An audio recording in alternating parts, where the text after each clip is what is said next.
Good day, our esteemed viewers, and welcome to today's edition of Now Streaming Morning Show, reaching you live from the Advent Cable Network Nigeria Television. I am your uncle, Smart Simon, and I have with me in the studio Emeritus Professor Olugbemiro Jegede. He is a professor of science education and also a professor of open and distant learning. He is the Foundation Vice Chancellor of the National Open University of Nigeria and the immediate past Secretary General of the Association of African University, member and also member of the Advisory Board of the United Nations University Institute for Natural Resources in Africa. You're welcome to the studio. Thank you very much, Professor. All right, let's go straight to the discussion segment where we'll be looking at the topic ASU strike suspension, the future of the educational sector. Still with us in the studio is Professor Olugbemiro, I beg your pardon, Emeritus Professor Olugbemiro Jegede. You're welcome once again. Thank you very much. We are privileged to have you today in the studio. It's my pleasure. Prof, you've been in the university environment since the 70s. 40 years, yes. For 40 years. And your first chair as a professor was in the 1990 and then 1997. Right. I'm sure you are familiar with ASU strike.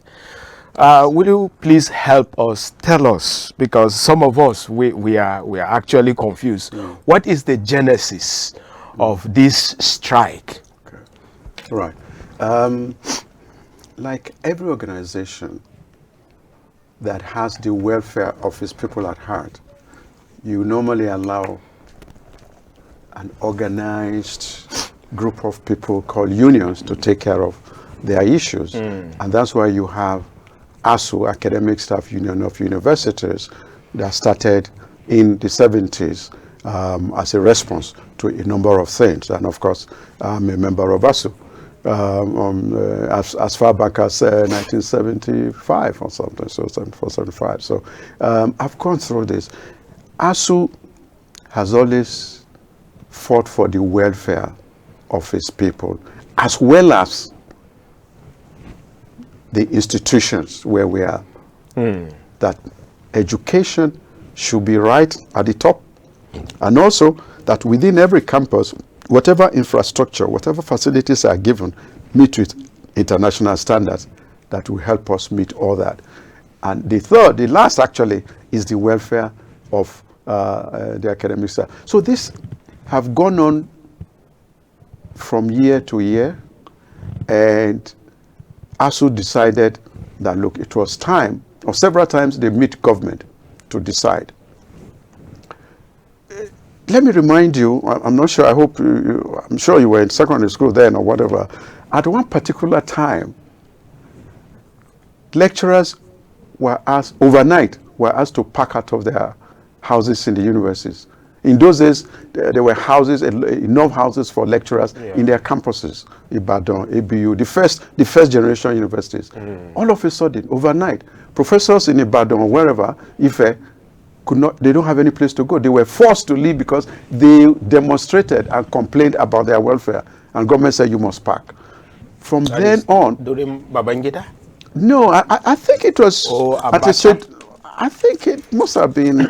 Gowon, then Babangida had another thing out of it, something like that. Okay. But thereafter, and that was what led to ASU coming on board and saying, look, we must make sure that we take care of our people. And so they negotiated a number of things, including the salary, including their conditions of living, including classrooms, including what was on campus in 2009.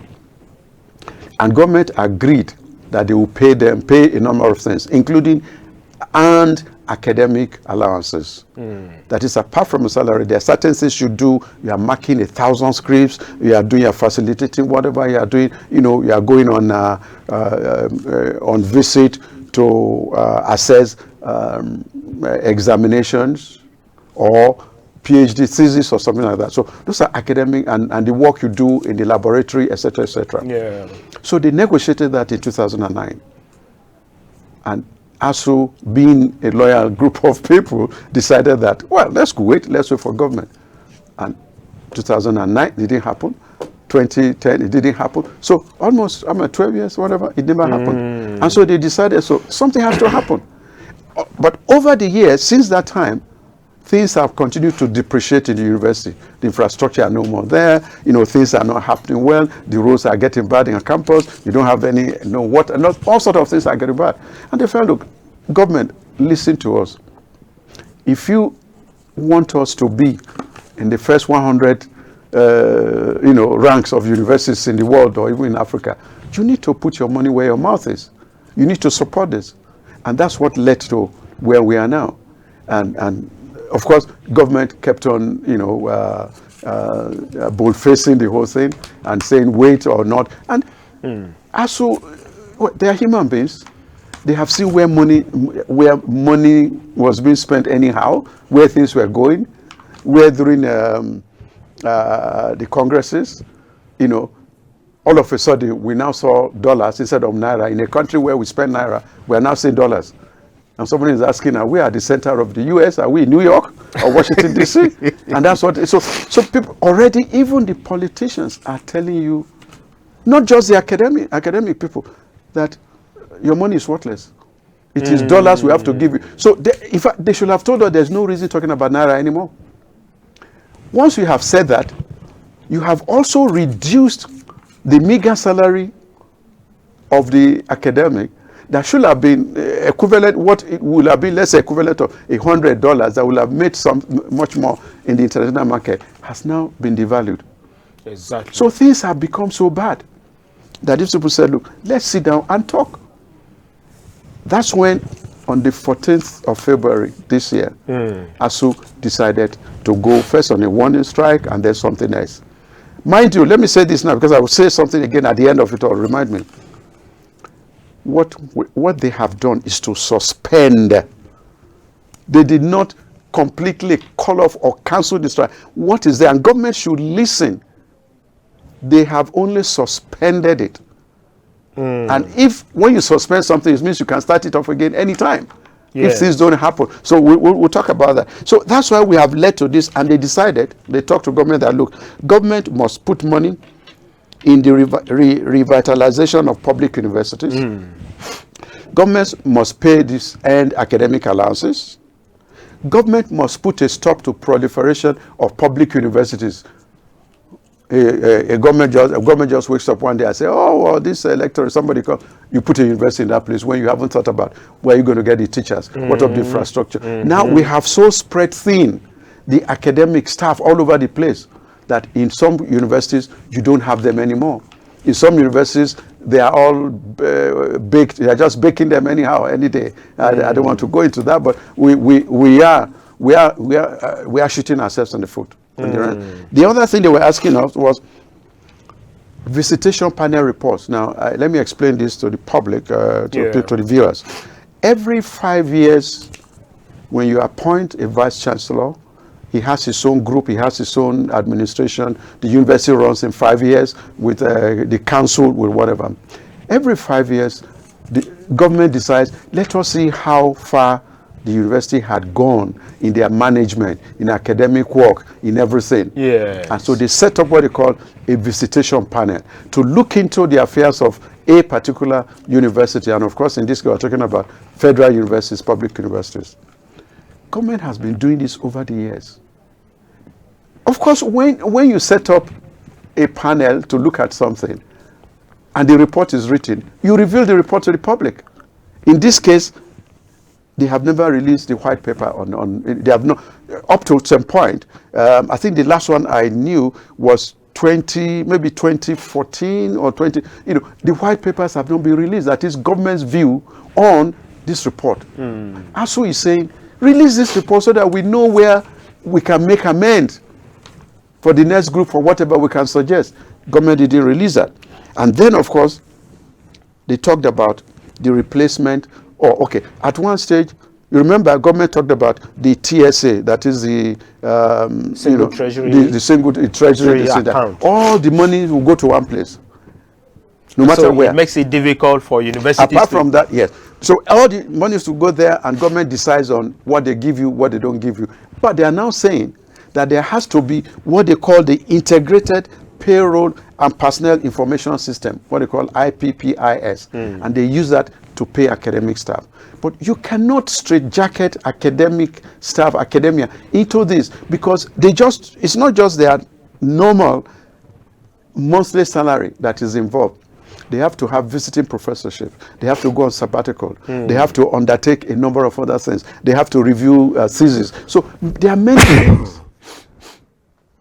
There are many things that university does that wouldn't fall into the straitjacket, or an IPPS will not capture anything like that. IPPS doesn't capture, or say they won't capture sabbatical staff, or you're going on whatever on earned academic leave, or you're hiring part-time staff in the place, or several things that they wouldn't allow.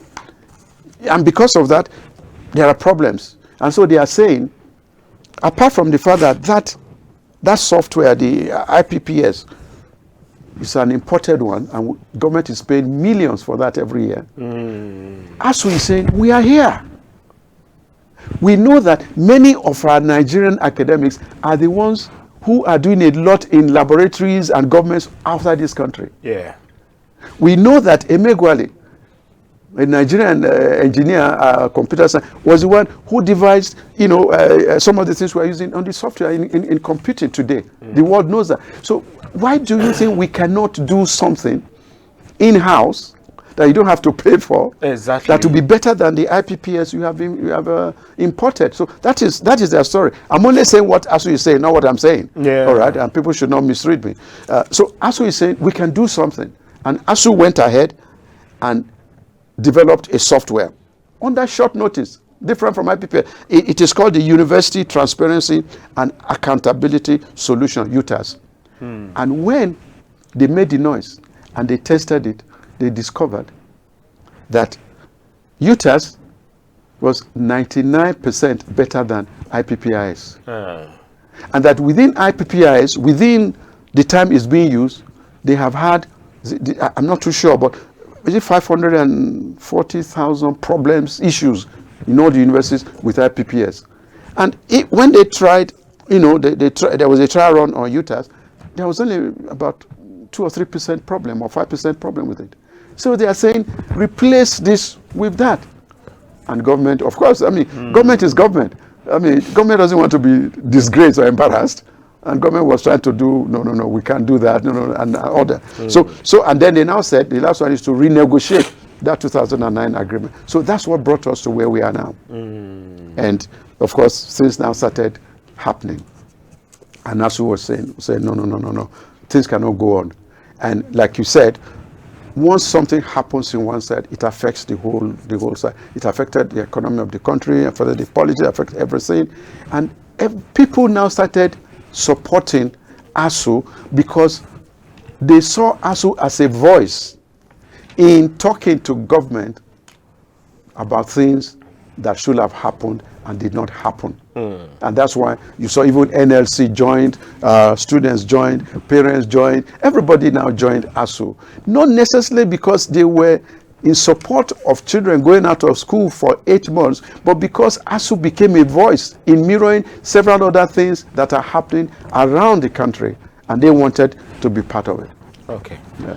Thank you so much for taking us through that. But I'm sure you are aware that recently the Speaker of the House of Representatives has to come in, and that happens to be almost the last intervention before the suspension of the strike. What could you possibly say is the involvement of the Speaker in this matter? Yes. Well, yes, like you said, the Speaker, Right Honorable Femi Gbajabiamila, intervened. He intervened after several other things had happened. All right, the several traditional rulers including the Sultan of Sokoto, intervened. The president of the president of Khan intervened. We had the Conference of Catholic Bishops intervened. We had, I think, a few other people. I don't want to, they intervened, and this is not, things were happening, and there was a big gulf between each time they met. There was the gulf between the government and ASU was getting wider.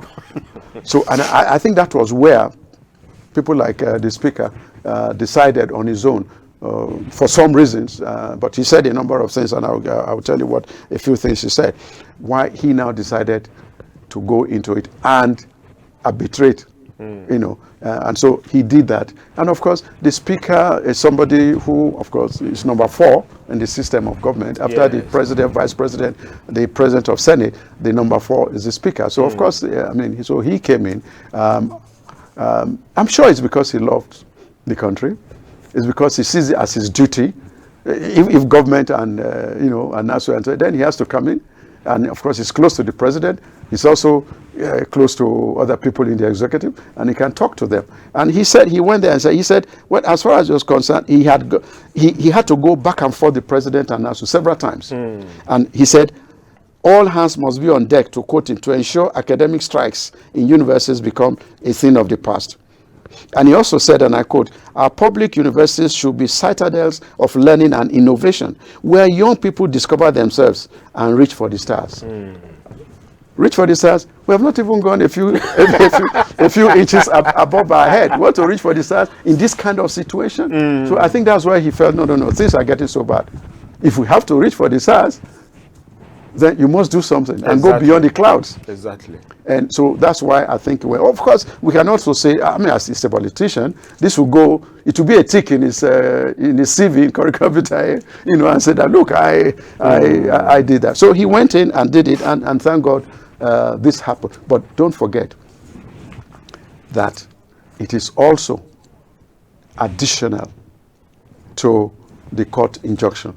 Exactly. Because the court said, ASU said, no, because government went to court. The Minister of Labor and Employment, Dr. Chris Ngige, went to court. And then when the judgment came, ASU wanted to appeal for an interlocutory injunction to stop what is happening, the big one, so that they should sort out this very well.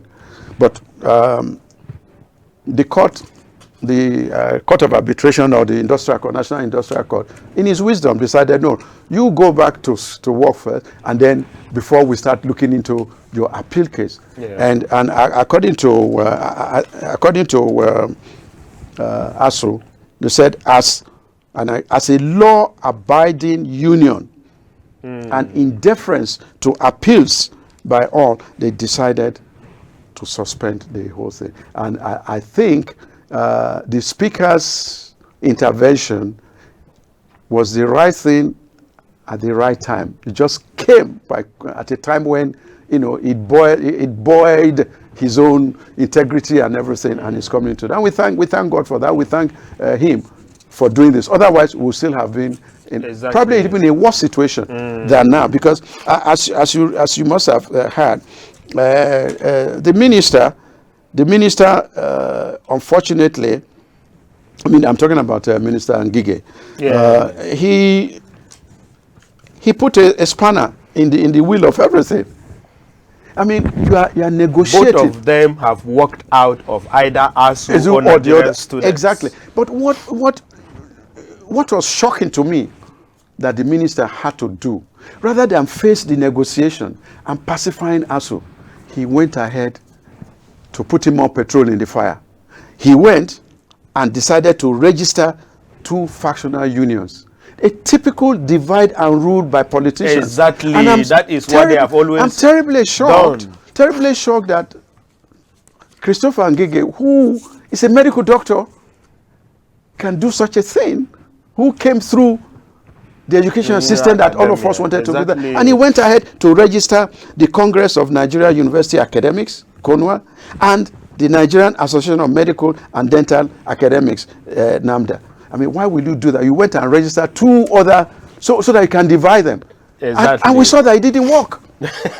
And of course, listen, this, put this on record. This is going to cause a bit of trouble on the campuses very soon. It will. Because the students will say, we don't recognize you. Other academics will say, we don't. I mean, when you look at it, how many people are in the Nigerian Medical and Dental Associations? How many of them? Very few. Yeah. And how many, you're not saying Congress of Nigerian University Academics. Are you saying that the medical and dental are not part of the Congress of the University Academics? So he created that problem. But we thank God that the speaker intervened, and now we are where we are, and students are going back to school, and several universities are already bringing their programs as to when the universities will resume. Thank you so much, Prof, for taking us through that. Unfortunately, I've been warned that it's almost 1 hour already. But let me quickly take you on this, because part of the things we do in this program is to try to offer solutions. Yes. When we say these are the challenges, then what should be the solution? Which is what I want to bring before you, Prof. What should be the solution to the end of this? I'm told that TED Fund was actually created before to solve some of these problems, but politicians have hijacked TED Fund. It's no longer working as it used to be for the purpose it is meant for. What then should we do to ensure that this issue of strike, my children shouldn't know that there was something like strike before? Well, a number of things quickly, again, because of time. Number one is the immediate. The immediate is to ensure that all the agreements negotiated are made good by government immediately. And the good thing is that government has, I read it somewhere, that government has earmarked 470 billion naira in the budget of next year for revitalization of universities and improving the salaries. So that is one. The next is, that is the immediate. The next is the immediate. What should we do in the next? Make sure that you begin to re-equip the universities. You could begin to retrain the academics. Academics have been away for 88, it's not just the students, of 8 months. They have lost a lot in understanding how academia runs. And in fact, sorry, Professor, to cut you. I noticed that in the 20 African universities, Nigeria, not one was mentioned. No, what's the problem? Well, you can't mention it because of the problem we are having. They should have concentrated on doing research, on making sure that teaching and learning and all that are right at the top, and scholarship is there. But if it's not there, you cannot be, and it cannot be there because of this strike. So the long-term effect of 8 months, you think it's just 8 months out of school? Academics have been 8 months out of sync with the development in their field. It will take them a long time to now know what has happened, to catch up. So we need to do that. And then the third is the long term, is to go back and renegotiate and make sure you bring back TED Fund to be within the university to do exactly what is supposed to have been done. Actually, it was ASU that suggested that during one of the negotiations, that government, since you cannot run, you say there's no money, we can tell you how to get the money. Exactly. And ASU told government, and government set it up. And initially, TED Fund was meant for just the universities, the 2-3% that they were taking from private sector. All of a sudden, government is now saying, do this, do that, and it's not happening. All right. A part of the long term is for government to do a strategic plan on how universities should be established, on how they should be run, on how vice chancellor should be chosen. There should be that plan. There should be that strategic plan on it, and how universities should run. When I was in Australia, or even in Hong Kong, when I was teaching in universities, I knew that when a student I registered, I knew the date I registered a student, I knew the date he was going to graduate, and nothing would change it. So a student comes in and says, I'm registered for this course, sorry, I'm going to finish in 4 years' time. They will tell you all that. Convocation. They're already planning for their matriculation and convocation. We can't do that here. So all these are long term to make sure things don't happen. And you must make, you see, I think it's the Yorubas, but generally the Nigerians will say that the soup was sweet, the money killer.